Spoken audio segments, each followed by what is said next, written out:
Guys, ayan, nagmarinate ako ng ng pork chop. Ayan.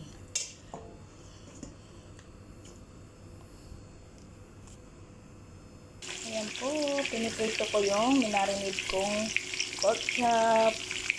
Hintayin natin hanggang maging siya, brownish.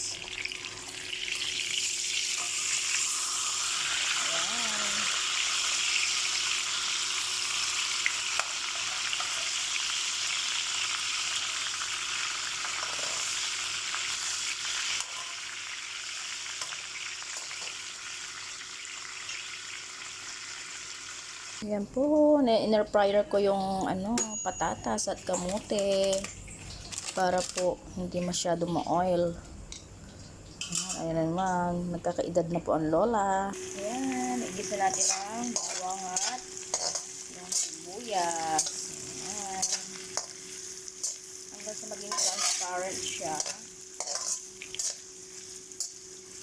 Saka natin hahanguin yung iba. Nalagyan natin sa ibabaw mamaya. Ayan po. Tapos igisa natin yung pinagmarinigan. Ayan.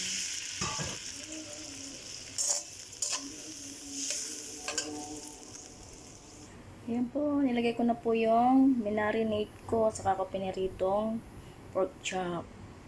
Hintayin natin siya hanggang sa kumulo yung sauce. Ayan po yung aking pork chop. Ayan po, pinatong ko sa ibabaw yung inner fryer kong kamote at patatas. Nilagyan ko ng kamote at patatas saka kasi para i-absorb niya yung medyo yung asim ng lemon saka lime. Tapos manamis-namis siya para hindi mo nalalagyan ng another seasoning, hindi po ba? Ano po yan, Heidi's recipe. Ayan. Mamaya manamis-namis yung sabaw niya kasi dahil sa kamote. Ayan. Ko yung sinutay kong sibuyas sa ibabaw. Ayan. Thanks for watching. Ayan. Sana nag-enjoy kayo sa panonood na sa aking recipe for today. Ayan. Thanks for watching. Please like, comment, share, and subscribe.